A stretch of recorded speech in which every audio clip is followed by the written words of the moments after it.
Good day, everyone. Today we're going to discuss Chapter 8 Training and Development. My name is Jinli Ditemplansa and I will be discussing understanding training and development. Training is becoming more and more indispensable to the success of present-day firms who constantly compete just to keep ahead of their competition. And it cannot be denied that training plays a key role in sustaining and reinforcing the core competencies of a firm. Hence, it has become a control component of the company's strategic management activity. So, in this, training and development is not only as what as it is. It is an ongoing efforts that are made within the organization to improve performance and self-fulfillment of the employees through methods and programs. So, in modern workplace, training and development are becoming more important as it is an integral element of strategy. More companies have embraced the so-called continuous or continual learning, where it includes training and development as a means of developing and updating employees' growth, skills, and capabilities. A competitive environment makes it important for organizations all over the world to gather to upgrade the capabilities of their human resources to enable them to manage and deal with challenging assignments. So, hindi lang mismo sa employees nakakatulong ang training and development, but also to the human resources itself kasi nga it will help them to manage effectively and how they deal or put actions when problems may occur. So, what is training? Training is planned learning experience intended to enhance the competence, expertise, aptitude, and performance of an individual in his or her current job, while development is a planned learning experience designed to enhance and improve competencies of an individual for possible future tasks. So, meaning to say, training, this is a process by which it provides required skills to the employees in doing the job effectively, skillfully, and productively. On the other hand, of course, if there is training, of course, there will be development too, wherein it is the process that creates growth, progress, or positive change to the employee. Employee training and development is an indispensable part of the HR function, as it aims at improving the performance and productivity of the employee.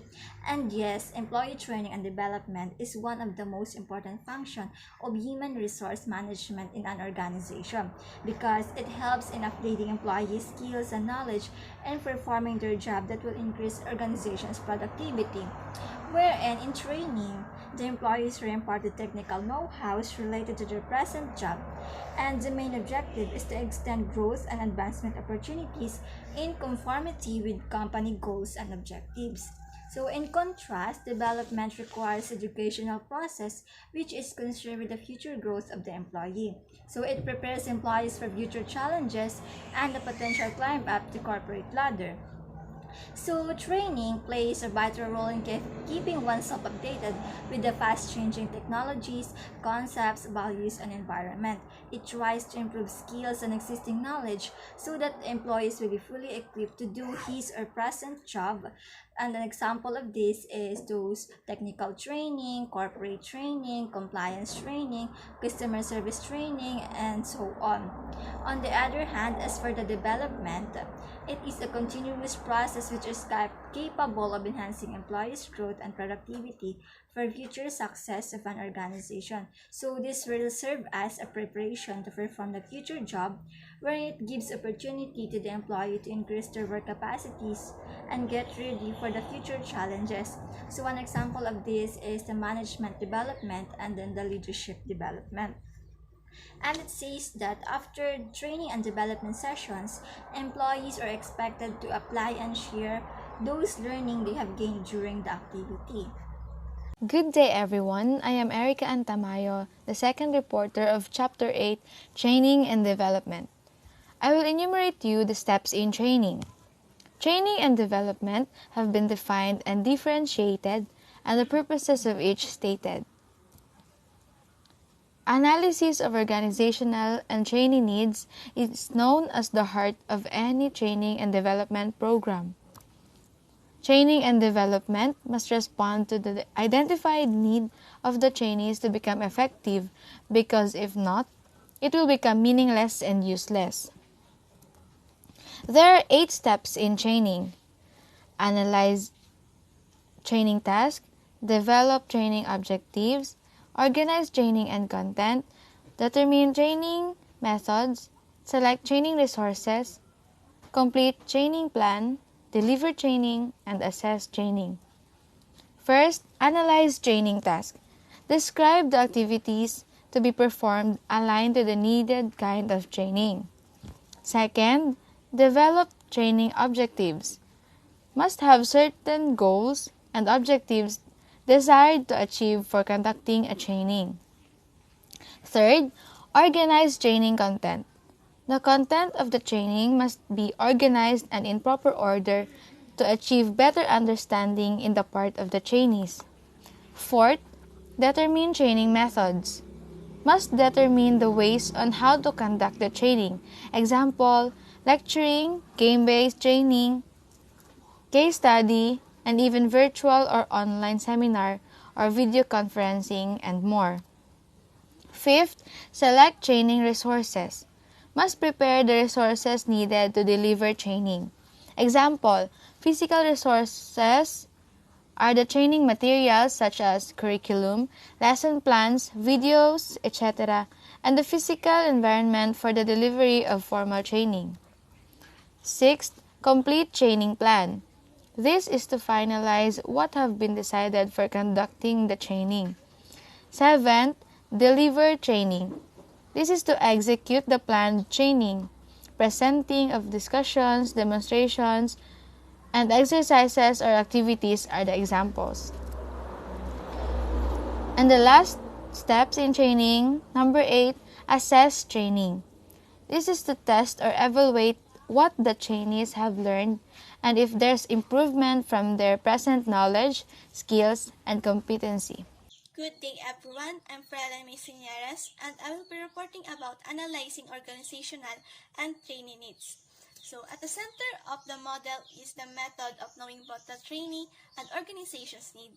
One technique of identifying what trainee needs will be formulated to help both employees and organizations accomplish their goals is through training needs assessment survey form. So this form will help the organizations identify what training skills and competencies should be further enhanced. So it can also identify training and development needs of its employees so that they can do their job effectively. It is also identify their strengths and how they can best use them, and that can also unveil their weak points and what you need to improve them. List of seminar topics are distributed to employees and trainees, requiring them to mark the topic they believe they need to a great extent of training. So, the trainer and manager can start preparing the training session. Other than knowing the needs of employees, it can equally necessary to take into action the needs of the organization. Does the company greatly need competent workers, supervisors, and managers? Once this is known, it is time to identify what training satisfy those needs.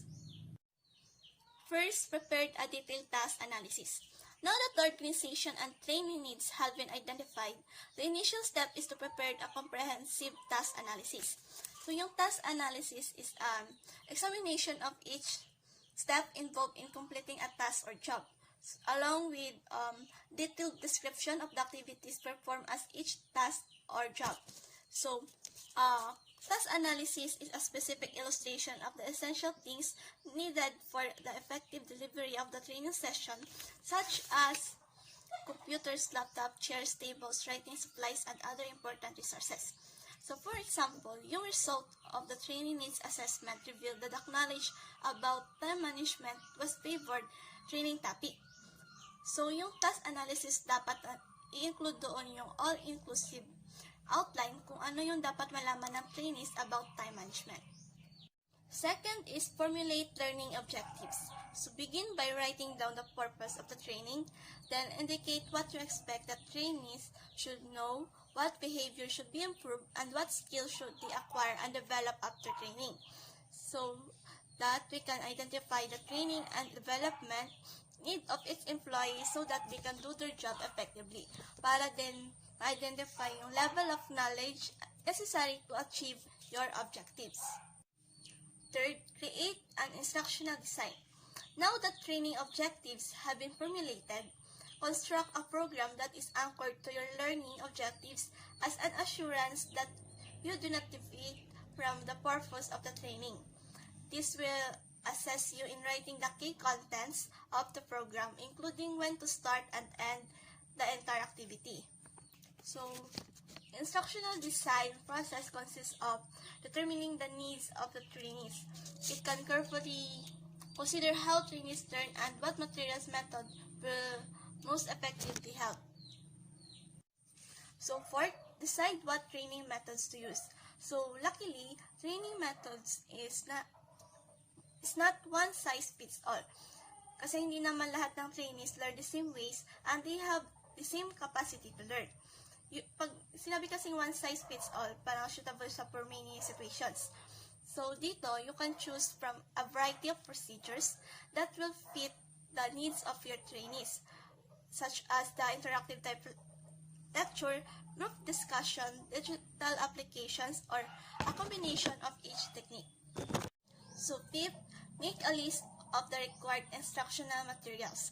So, instructional materials or resources are essential components of any or all training activities that aim to address knowledge and skills improvement and enhancement. So, yung instructional materials are essential tools in learning every training para mas mapa-improve yung trainees' knowledge, abilities, and skills. This can also enhances their conceptual understanding. So, the best approach is determining what appropriate training methods you intend to use. So, typical resources may include the audiovisual aids, manuals, and transparencies. 6. Outline an action plan. After learning objectives have been formulated, instructional design completed, training methods decided, and training materials identified, the next thing to do is to write an action plan that clearly and concisely shows established goals, appropriate strategies, support people or individuals responsible for every goal and strategy, and a timeline for every action and monetary concerns. So once you have a general idea of what you need to present, draft a lesson outline. List all the points and steps that needed to achieve. You can also make a timeline for the tasks that needed to be completed. So, yung action plan kasi is a detailed plan outlining actions needed to reach one or more goals. 7. Implement the program. So, with a well-prepared and organized action plan on hand, ready ka na i-share sa iba yung knowledge and expertise mo in a given subject. So, dapat yung trainer alam niya kung paano makuha yung attention ng trainees by asking effective questions. Dapat nag-eye-to-eye contact din yung trainer with the audience habang nag-represent. So, yung another effective presentation is giving a body posture. You should keep a good posture. Also, a friendly voice expression, and have a good communications and motivating skills. Kasi it can also help your listener to focus more intently on you and what you are saying. Lastly, evaluate results. So when the training has come to an end, trainer's job is to objectively rate the effectiveness of the training session. So, dito mo malalaman kung may progress ba sila or kung may natutunan sila sa session na yon. Evaluation of training gives also comprehensive feedback on the value of the training programs and their effectiveness. So, dito mo rin ma-determine kung yung training or learning solution was also successful. Good day everyone, I am Maria Danica Bisalido and I will going to report to you about the training methods for non-managerial position. So, business firm consists of the diverse workforce performing varied roles. A broad array of training techniques and resources are available to assist non-managerial employees to improve their performance. So, among them are the following. So, the first one is the on-the-job training or OJT. So, on-the-job training or OJT is a highly used technique for training non-managerial employees. It means of educating and familiarizing trainees with the work climate they will ultimately become part of. So, furthermore, OJT is a training that is delivered while an individual is performed tasks or processes related to their particular occupation to improve their skills and capabilities. So during the training, the trainees get hands-on experience of the work situation with the guidance with their supervisor or the other trainers who act as their mentors. So the here are some benefits of the on the job training. So the first one is the increase job satisfaction and morale among the employees. Next is the increase employee motivation. Third is to reduce employee turnover, and the last is risk management. For example, for this is the training about the sexual harassment. So example of the on the job training is the medical and healthcare jobs, teacher, etc. So next training is the apprenticeship training. So apprenticeship training is an expansion of on-the-job training. It aims to provide a mechanism that will ensure availability of qualified skilled worker based on the industry requirements. So apprentice can also gain added qualification and learn more skills that may meet local or international standards. By apprentice gets opportunity of undergoing on the job training are exposed to real working condition. So the example of apprenticeship training are the following. The first one is the mechanics, electrician, welders, carpenters, etc. So the last training is the classroom training. So it is a commonly used when a big audience must be taught. It also lasts for several hours or could run for several weeks.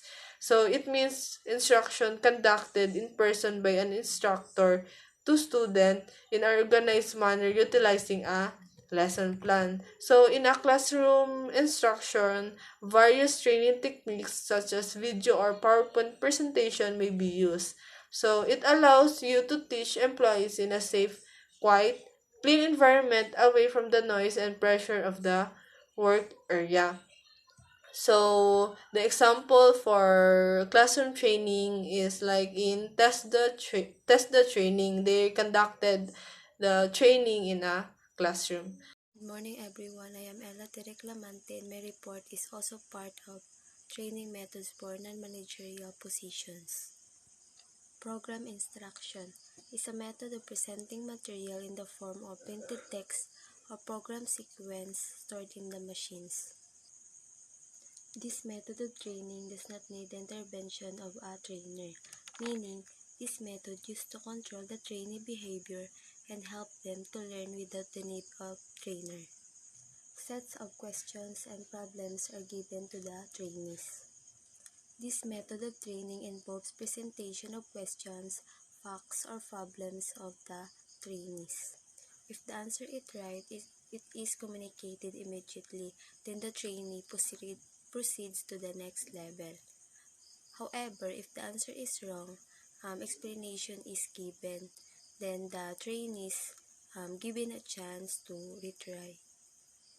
It is a learner-oriented system in which the learner or trainee learns and proceeds a number of small steps at his own pace and immediate knowledge whether his answers are correct or not. Overall, program instruction consists of self-teaching using the aids of technology.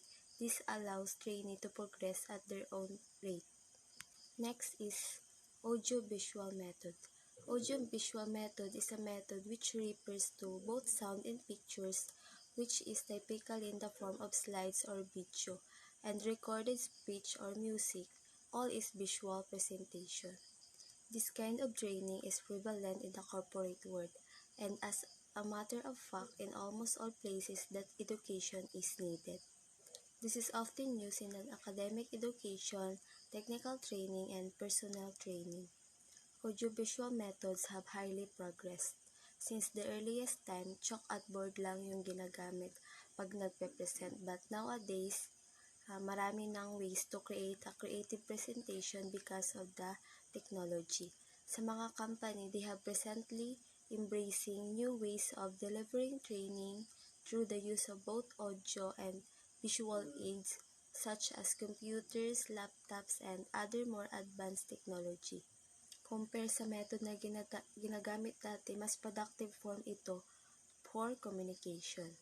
Using this method, it makes easier to your audience to access and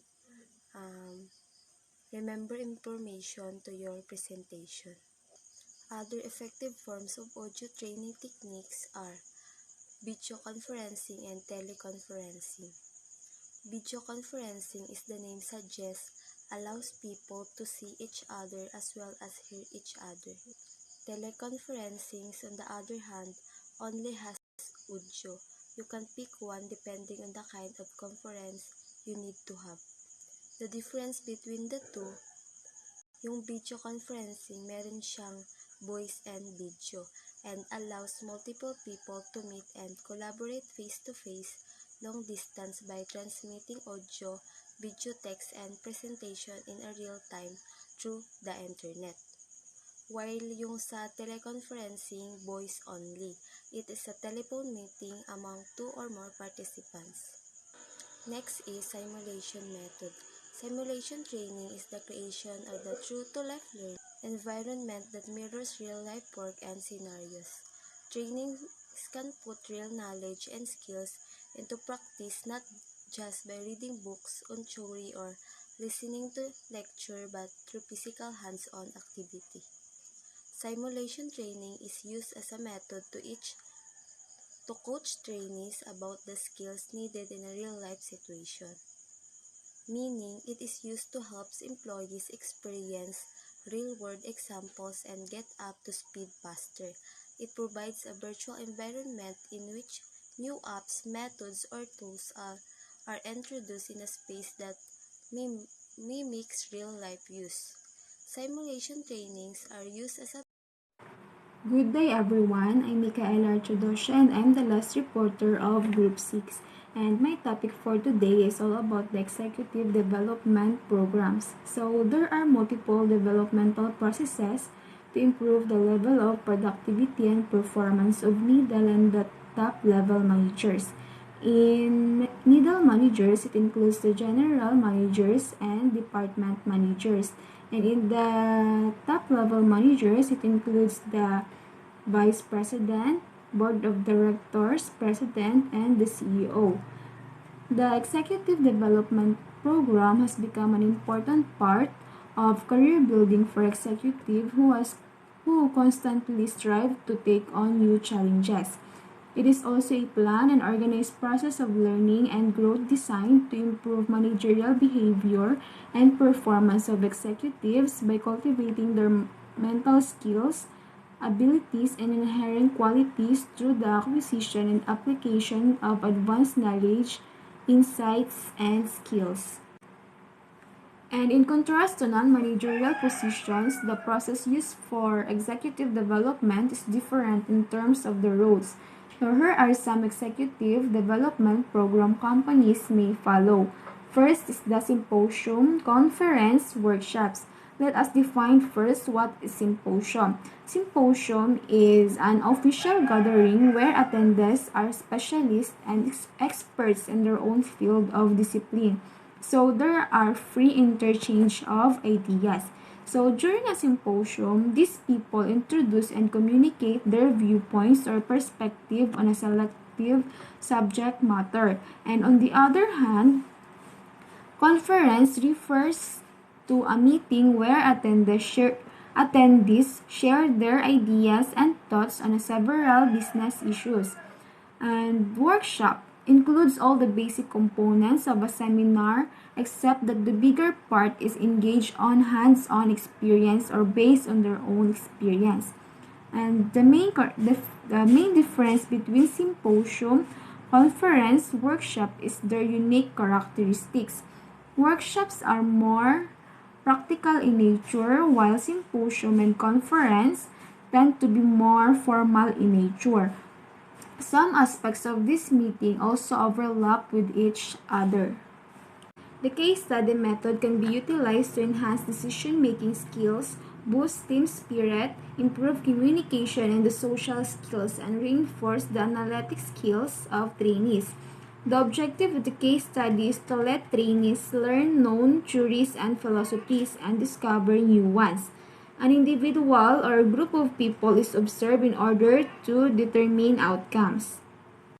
And the next is management games. Management games helps make training more conversational, pleasurable, and engaging with a great deal of knowledge to bring back to the work era. However, it must be noted that games must not be taken as mere play because there are play of justification for doing so, such as it stirs real life situation of what game is trying to communicate, and it is definitely entertaining and loaded with experiential learning in just a short period of time.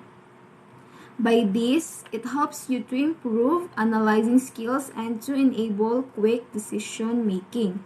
And the last is the role play. It's a type of an executive development method in which every trainee is given a function to accomplish. Once the participants are familiar with their roles, they act out the assigned role by interacting with one another. Role play aids in creating stimulating communication skills and its effect on others. Role play is important because helps the managers on a day-to-day basis and can also be helpful in developing management proficiency in most, if not all, of the skills managers need today. So role play has been accepted as a learning tool for a long time.